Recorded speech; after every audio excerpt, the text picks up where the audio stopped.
इस समय परम पूज्य गुरु महाराज की बताई हुई साधना को करेंगे। अगर कोई नए भाई बहन बैठे हों, नए साधक बैठे हों, तो उनके लिए क्रिया बतला दी जाए। परम पूज्य गुरु महाराज की यह साधना अगर सही ढंग से हम अनुभवी लोगों से अगर हम बात करें तो सुनने में यही आता है और अनुभव भी यही कहता है कि यह कुछ नहीं करने की साधना है। साधक के लिए ये बात समझना कि कैसे हम कुछ नहीं करें। बैठना तो हमें पड़ेगा ही, बगैर बैठे उनका ध्यान नहीं कर सकते। अगर हम कुछ नहीं करेंगे तो सेवा कैसे होगा? तो कुछ तो करना ही पड़ेगा। और ये इसी में साधक कभी कभी फंस करके रह जाता है। कुछ नहीं करने का तात्पर्य यह नहीं है कि हम पूरे कर्म से मुक्त हो जाएं, कुछ कर्म न करें, कुछ निठल्ले बैठे रहें। नहीं, अपना कर्म तो करना है, पर जब हम अपना समझ के करेंगे तो कर्म हुआ। और जब अगर परम पूज्य गुरु महाराज का समझ के करेंगे तो कोई कर्म नहीं हुआ। उसे ही वास्तव में कुछ नहीं करने को कहा जाता है। होता क्या है कि हम अपनी सुविधा अनुसार अपनी बातों को उल्टा समझ लेते हैं।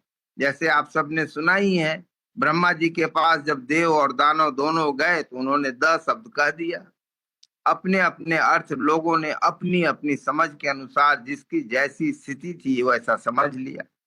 तो वास्तव में परम पूज्य गुरु महाराज की यह जो साधना है, यह कुछ नहीं करने का मतलब यही है कि सब कुछ परम पूज्य गुरु महाराज का समझना है। अब इसको कैसे समझें? इसको समझने के लिए बहुत ही साधारण सी बात है। जो लोग बातें करते हैं और जब तक अनुभव में आएगा नहीं तब तक समझना तो बहुत ही मुश्किल है, बहुत ही कठिन है।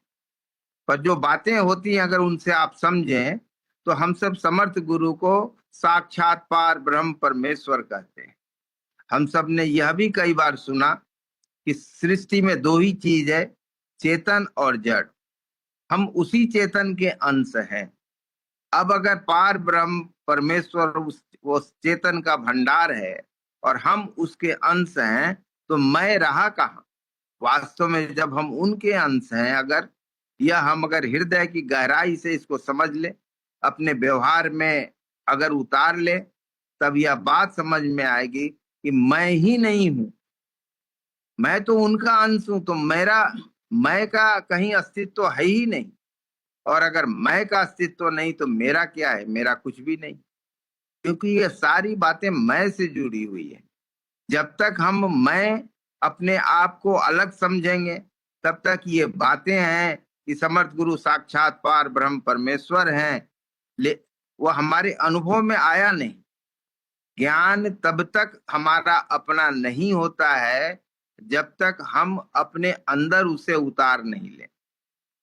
जब तक हम सुनी सुनाई बातें, पढ़ी पढ़ाई बातें हम कहते रहेंगे, तब तक वह ज्ञान दूसरों का है। भले ही वह परम पूज्य गुरु महाराज की पुस्तक से हम अगर पढ़ के सुनाए तो वह ज्ञान तो परम पूज्य गुरु महाराज का है, मेरा नहीं है। लेकिन जिस चीज को हम अपने अंतर में उतार लेंगे, अपने व्यवहार में उतार लेंगे, हम कह सकते हैं ये मेरा है। जैसे आप सबने सुना ही होगा कि जब गुरु द्रोणाचार्य पढ़ा रहे थे तो उन्होंने एक दिन सत्य शब्द समझाया सबको। युधिष्ठिर को 1 हफ्ते लग गए उस शब्द को समझने में, बाकी लोगों ने तो तुरंत कह दिया। कारण क्योंकि उन लोगों ने रटी रटाई बातें जो गुरु द्रोणाचार्य से सुनी उसी को कह दी।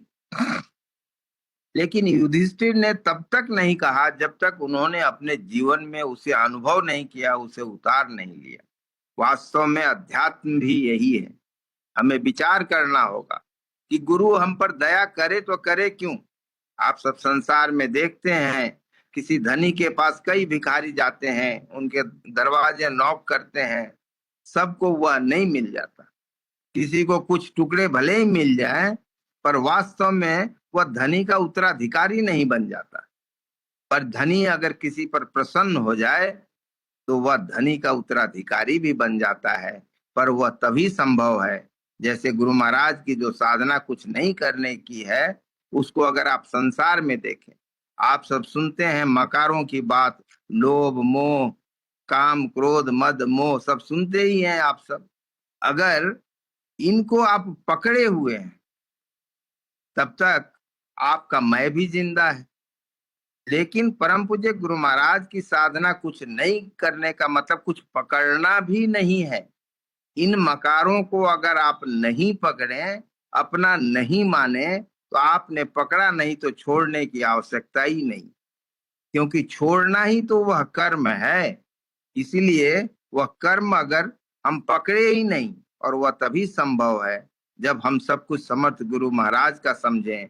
जब तक हम अगर यह समझेंगे, अगर अध्यात्म पथ पर अगर आप सच में आगे बढ़ रहे हैं, तो आप सबने वो राजा की कहानी एक सुनी होगी। एक राजा ने स्वप्न देखा कि उसे मरने के बाद में सब कुछ बड़ा सुंदर मिला, बट खाने की जो थाल आई उसमें मल पड़ा हुआ। तो अपने गुरु से, किसी संत से उन्होंने पता किया, तो राजा ने वो किसी मंत्री की लड़की को अपने घर में रख लिया। अब लोगों ने राजा साहब की शिकायत करनी शुरू कर दी, और धीरे धीरे राजा साहब के थाली से वो मल गायब होकर के अच्छे स्वादिष्ट भोजन आ गए। बात इतनी ही है कि अगर आपका हृदय कहता है कि आप सतपथ पर हैं, आपका हृदय अगर ये बात मान लेता है कि समर्थ गुरु आपसे प्रसन्न हैं, तो किसी बात की आपको चिंता करने की आवश्यकता ही नहीं। क्योंकि जब साक्षात पार ब्रह्म परमेश्वर अगर आप पर प्रसन्न है, तो और किसी को और किसको प्रसन्न करने की आवश्यकता है। इसीलिए ये कोई और नहीं बता सकता आपको।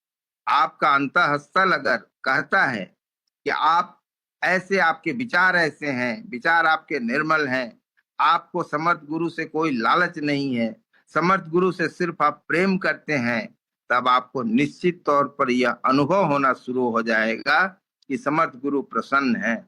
आप सब संसार में भी देखते हैं कि आप किसी से हमेशा कुछ न कुछ मांगते रहें तो आपसे प्रसन्न नहीं रहता। वो प्रसन्न तभी रहता है जब आप संसार में भी किसी से बगैर किसी इच्छा के सिर्फ और सिर्फ प्रेम करें।